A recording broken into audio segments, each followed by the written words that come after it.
کو ٹائم پر دیکھنا, ڈاکٹر سے کھل کر بات کر سکنا کہ ہمارے جسم پر اس وقت کیا مرض ہے وغیرہ وغیرہ, یہ سب اس شرم کی نظر ہو جاتے ہیں. اس کی وجہ سے ایک اور امتیازی سلوک ہمیں نظر آ جاتا ہے اپنی سوسائٹی میں. فرق تو ڈسکریمنیشن تو ہر لیول پہ ہوتی ہے. اب جب کوئی کرائسس ہوتا ہے, کوئی جنگ لگتی ہے, کوئی فلڈ آ جاتا ہے, کوئی بھوچال آ جاتا ہے, جیسے کہ پاکستان میں پچھلے فلڈ سے تو ابھی ہم گزرے بھی نہیں, تو کیونکہ عورت کا ایک سٹیٹس انفیریئر ہے, اس کو ہم ایک پراپرٹی سمجھتے ہیں, اس کو ہم ایک سیکس آبجیکٹ سمجھتے ہیں, ریڈیوس کر دیتے ہیں نا کہ عورت کا کام کیا ہے, بچے پیدا کرے یا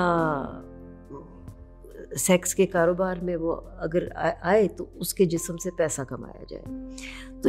تو اس کو ایک ڈی ویلیو کیا جاتا ہے. اس میں نظر آتا ہے جب فلڈ آتے ہیں یا جب زلزلہ آیا تھا تو بہت سی لڑکیاں ریپ ہوئی. مطلب وہ پہلے ہی مصیبت زدہ لوگ ہیں, بھوکوں سے مر رہے ہیں, اجڑ گئے ہیں. ان حالات میں جو رضاکار آتے ہیں, اور میں عورت مارچ کے رضاکار کا حوالہ نہیں دے رہی, جو اسٹینسبلی ان کی مدد کرنے آتے ہیں یا تماشبینی کرنے آتے ہیں, وہ ان بچیوں کو وائلیٹ کرتے ہیں, اٹھا کے لے جاتے ہیں, ریپ کرتے ہیں. یا جب کال کا وقت آتا ہے تو وہی ماں باپ اس بیٹی کو بیچ دیتے ہیں کھانے کے لیے. افغانستان میں یہی ہو رہا ہے. تو یہ کہیں اس جو ایک ڈی ویلیو کیا گیا ہے عورتوں کو, میں نہیں کہتی کہ بیٹے کو بیچا جائے یا کسی کو, پر ایک بچے کو آپ ویلیو تو دیں, اس کو آپ چیز نہ سمجھیں.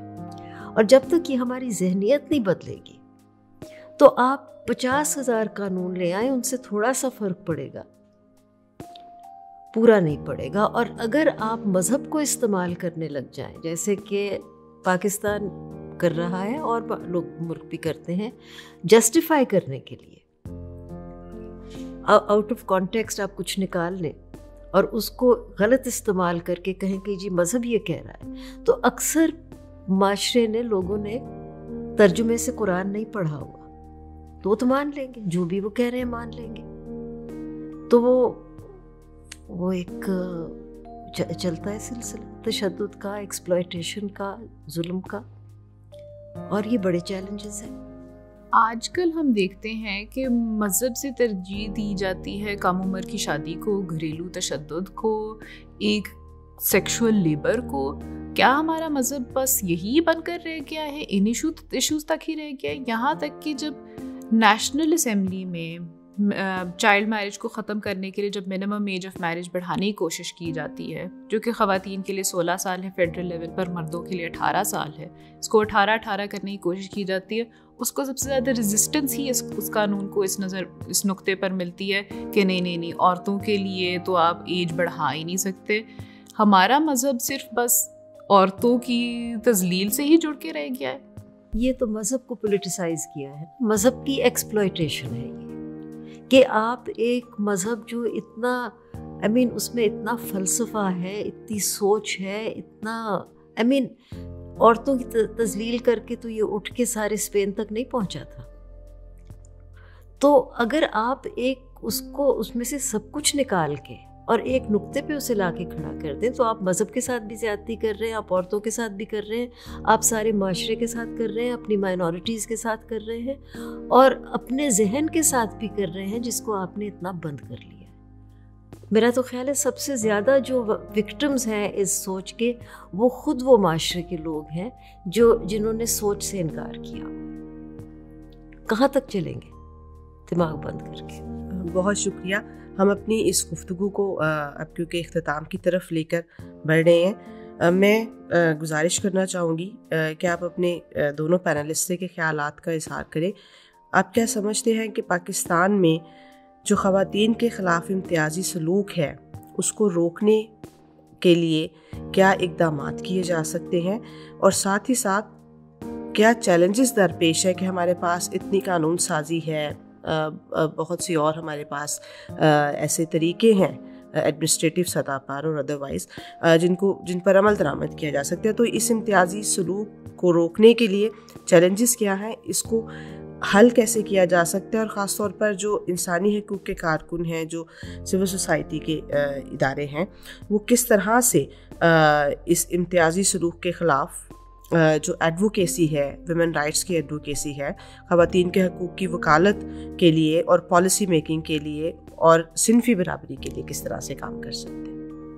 اس وقت جس دور سے ہم گزر رہے ہیں اس میں چیلنجز تو بہت زیادہ ہیں، لیکن بہت چیزیں ایسی بھی ہیں جس کو دیکھ کر بہت ہمت ملتی ہے، حوصلہ افزائی ہوتی ہے. ہمارے ملک میں اس وقت مسنگ پرسنز کا ایشو بہت عام ہے. مسنگ پرسنز کی شرح روز بروز بڑھتی جا رہی ہے، ہر صوبے میں ہوتی ہے، خاص طور پر جو پیریفرل پروونسز ہیں اس میں تو بہت ہی زیادہ ہے. اکثر اوقات اس پر خاندان آواز اٹھانے سے بھی ڈرتے ہیں، کیونکہ ڈر یہ ہوتا ہے کہ اگر ہم نے اس کے اوپر بات کی، اس پر آواز اٹھائی تو ہمارا یہ فیملی ممبر جس کو اٹھایا گیا وہ کبھی بھی واپس نہیں آئے گا.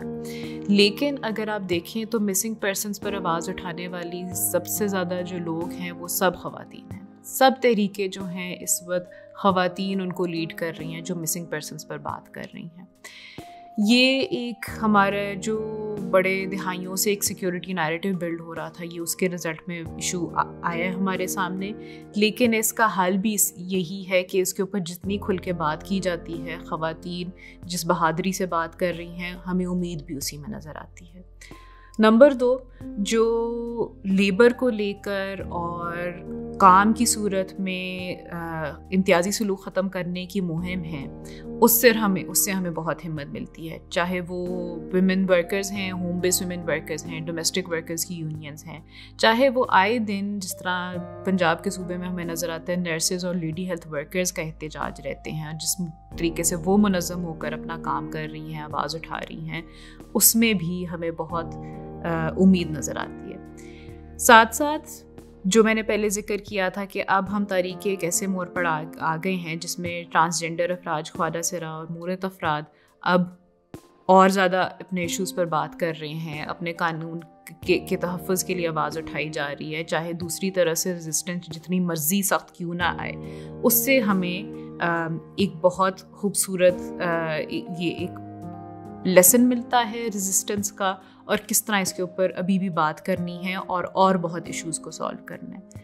آخری کافی سارے قوانین ایسے جو کہ کہنے کو خواتین کے تحفظ کے لیے پاس کیے جاتے ہیں، سیکیورٹی کو اپ ہولڈ کرنے کے لیے پاس کیے جاتے ہیں، جیسے کہ پاکستان الیکٹرانک کرائمز ایکٹ 2016.